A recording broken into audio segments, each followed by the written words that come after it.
ding that little bell thingy so you can get all of the notifications. If you like what I'm saying, I think you'll like what I'm making too. So make sure you check out the description for some free content out right now from my upcoming comics. We've got a prologue for the Spider Circle, my fantasy adventure comic starring everyone's favorite pigtailed cutie, Catherine Scarlett. Just 4 pages, but a whole movie's worth of story. There's also the Bond of the Blade mini-arc, my shonen action style comic about 3 ninja-themed teen heroes who are empowered by an angel to save their city from gangland corruption and supernatural threats. This mini-arc is a self-contained adventure that takes place after the start of the story proper, so that you can get to know the characters, their powers, and the world they inhabit. Again, all of this is free right now, so check out the link in the description and let me know what you think when you're done. Hi everyone, it's your boy, Sick and Tired. So I know I usually don't cover stuff like this on this channel, but I want you guys to bear with me for reasons that I think some of you will understand already, and for those who don't, you'll know in a second. So anyone who knows me, who has been subscribed to me for a while, knows me in real life, knows that there's 2 figures in history that it don't matter what the quality of something looks like. It don't matter if it looks like it's going to be the hardest watch of life, because it probably will be. If they're in it, I'm watching it or I'm going to read it, okay? That's Emmett Till, and that's Mamie Till-Mobley, who was his mother. Okay, if you know those names and you know me, you know that one thing you do, if you want me to pay attention to something, put them in it, okay? I don't think they're talked about nearly enough. I don't think their story is known nearly enough by nearly enough people. And I think the fact that it has been nearly 70 years since Emmett's murder and 19 years since Mamie's death, she passed away in 2003. I think the fact that we're just now getting any like historical narratives that focus on them in terms of movies or shows, I think that's absolutely criminal. Sure, we've had documentaries, we've had plenty of documentaries, plenty of some books, we've had some plays, a couple songs, you know, so it's not like no one knows who they are at all. But I mean, come on, Dr. King gets a movie like what, every 5 years? And this is the first time we've gotten this stuff for them. So we had a limited series earlier this year called Women of the Movement, which was pretty good. I might go in greater detail about that at another point, but it's pretty good. Adrian Warren knocked it out the park as Mamie. Cedric Joe played a great Emmett Till. I think that young man, that young boy, he going places. He a good actor. Adrian Warren acted her ass off. She did the damn thing. Had a lot of criticisms about that show, but her portrayal of Mamie was not one of them. And now they're also getting a movie in a couple weeks called Till. This one stars Danielle Deadwyler. People who watch The Harder They Fall. She was in that. She played the character Cuffy. She's who we're looking at right now. She's playing Mamie. So that's happening. But something else is happening. And I've been wanting to talk about this for a while. And I finally just decided, screw it, we're going to talk about it. Because it's my show. I'm Andy Milanakis. Shout out to all 5 people who got that joke. But you know, people being weird. People being weird about it. One thing that always comes up whenever Emmett's name is brought up at all is a phrase called black trauma porn. You know, people are really quick to call stuff black trauma porn because it's talking about the struggle or civil rights movement or slavery or whatever, or BLM or whatever. And you know what? I get it. I'm kind of tired of that being the majority of black-centric stories we get. I am here for black folks being in all the things. I am not here for all of those things being centered around the struggle. Okay, one of the reasons why I was so hyped to see The Harder They Fall last year was because it was something that was a period piece about black folks, but it wasn't just about black folks being treated crappy by white folks. Okay, I think that when that is the majority of the stuff we get, we are harming ourselves and we are harming any type of representation or diversity that we may be advocating. That can't be the only stories we tell. But don't mistake this for me saying we shouldn't tell these stories. I'm just saying we need to tell more than those stories. And I definitely think that there are times where certain narratives are told, and by narrative I don't mean like political necessarily. I just mean like how you tell a story. I think there are certain narratives that are told that exist more to either guilt trip white people or show that black people are so oppressed and so downtrodden. However, the story of Emmett Till, and the story by extension also of Mamie Till-Mobley, is not simply the story of struggle. there's so much more to the story. So by labeling it black trauma porn, you're essentially saying we shouldn't talk about these hard parts of our history because they're hard. You know, we only want to talk about the good stuff or the victories or fantasy. You know, we can't deal with the rough parts of our history. Mamie Till-Mobley actually said herself during an interview when someone asked, you know, why she felt like she wasn't included a lot more in the civil rights movement discussions after it all went down, why her name isn't brought up more considering the role she played in it. She said, well, you've heard of the phrase, the good, the bad, and the ugly. No one wants to deal with the ugly. You know, and that's the unfortunate truth.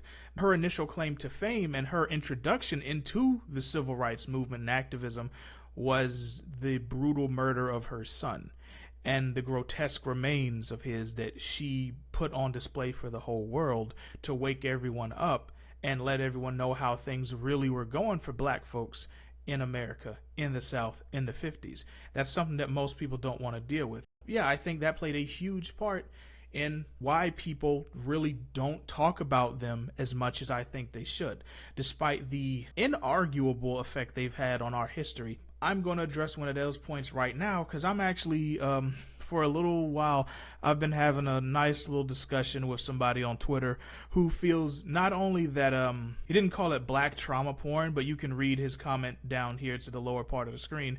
We don't need her story.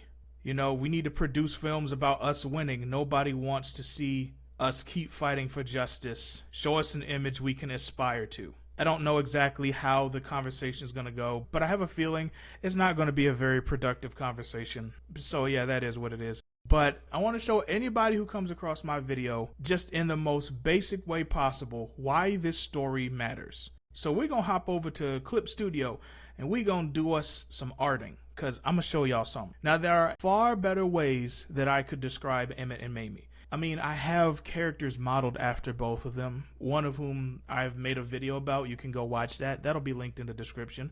So there's a lot I could say about them. This is not meant to be an exhaustive list about who Emmett was as a person or what Mamie did to contribute to the civil rights movement altogether, or her time as an educator because she went to become a teacher as well. Let me know when they make Lean on Me but set it in the 60s and have Mamie Till-Mobley be the main character. I'm here for that shit. Okay, but no, we're gonna break it down right now. Let me show you why this story is so important and why I hope we literally never stop talking about these two. Okay, so for the sake of clarity and brevity, we're going to use some abbreviations. And don't criticize my writing ability. I promise my actual handwriting looks at least a smidge better than this, okay? But for Emmett Till, we're going to use abbreviation. We're going to use DBB.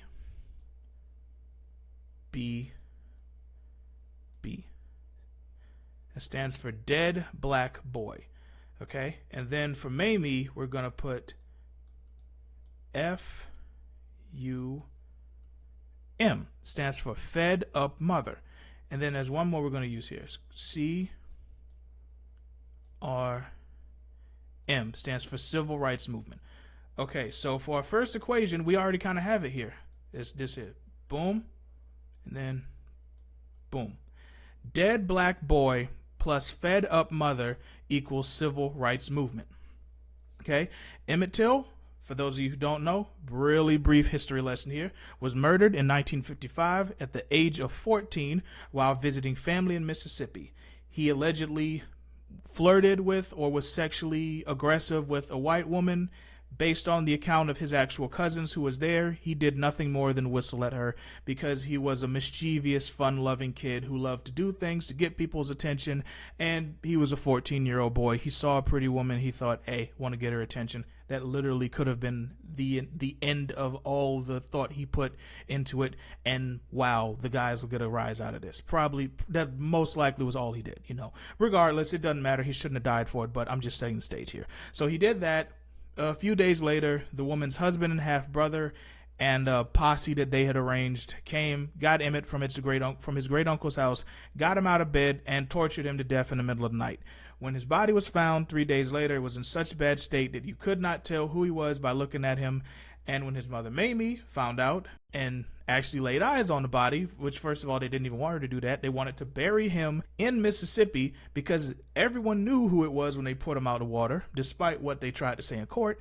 And they knew that if the outside world got a wind of this, it is going to be open season on Mississippi and our entire way of life. Spoiler alert, it was. But because Mamie knew what needed to be done when she saw his body in the state it was in. And I just love the fact that when they tried to tell her in Chicago, when they were like, the state of Mississippi made us promise not to open his box, she basically turned to him and said, I ain't signed no papers promising nobody nothing. You told me my baby is in that box. I'm going in that box. So either you can open it or you can go fetch me a hammer and I'll open it. Okay, she ain't say it like that, but that's what she said.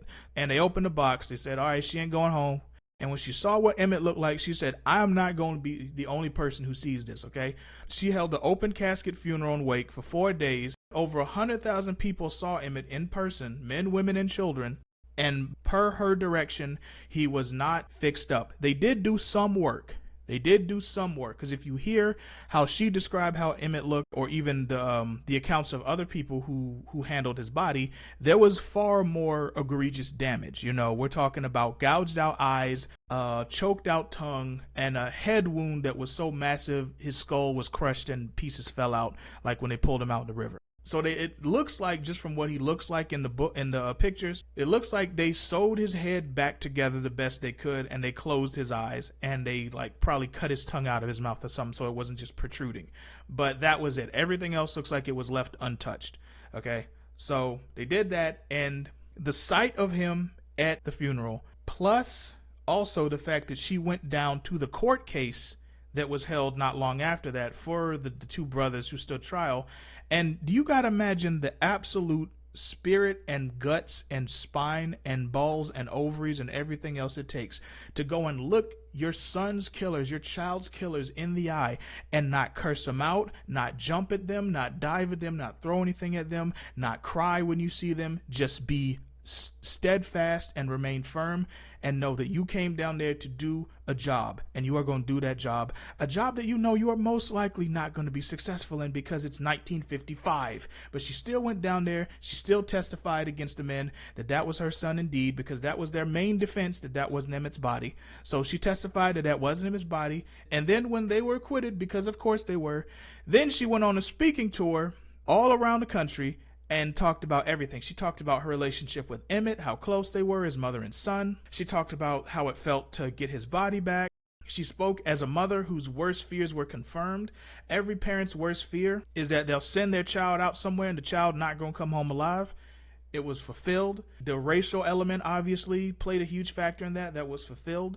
And yet, rather than just keep to herself and grieve publicly, she let her grief and her anger and her need for justice light a fire under the country, and it inspired everyone from Rosa Parks to Martin Luther King, James Baldwin to Medgar Evers to Muhammad Ali, so many other people. I think Maya Angelou did something about it, Nina Simone. Basically everyone who cared at all, you know, regardless of race, were all lit under a fire, either from the sight of Emmett Till's body or the sound of Mamie Till-Mobley's voice, and seeing her out here fight for justice for her son and letting people know visibly, like sometimes still crying while she's giving the speech, letting them know what was going on. That jump-started the civil rights movement of the 50s and 60s. We're going to keep it going here because there's another aspect, because people are, okay, she showed the body, she gave some speeches. Well, what that mean? Well, y'all already know where this is going, but I'm going to spell it out anyway because, again, I want to be clear. And, again, don't judge the penmanship here. So this is the whole equation. Once again, I'm going to spell it out for you. Dead black boy, which is Emmett Till, plus fed up mother, which is Mamie Till-Mobley, equals civil rights movement. Civil rights movement, actually, let's I just had an even better idea. Times. There you go. Now we're mathing. Civil rights movement times a lot of years equals no more Jim Crow. So for all the people who love to say Emmett Till's story needs to stay dead and it don't matter and we need to stop talking about it and Mamie Till didn't win anything and that's just her suffering. It's just another story of us suffering. I want you to remember this very simple equation. Anytime you have some bot, some baby-brained imbecile, as your boy Zach would say something as idiotic and as brain-dead as Emmett Till and Mamie Till-Mobley don't matter. Just remember this equation. Dead black boy plus fed up mother equals civil rights movement. Civil rights movement times a lot of years equals no more Jim Crow. So if it wasn't for these two fundamental factors here, DBB plus FUM, I'm not saying the civil rights movement wouldn't have happened, but it wouldn't have started when it did. It probably would have taken a lot longer. It probably would have got started a lot later, and it probably would have been a lot harder. We can't even calculate the effect that would have on the present day. So whenever you think these two don't matter and we don't need to make nothing else about them, you just remember this simple equation. And that's going to be all for me today. Thank y'all for watching and listening. I'm HoneyB, and I'll talk to y'all later. Deuces.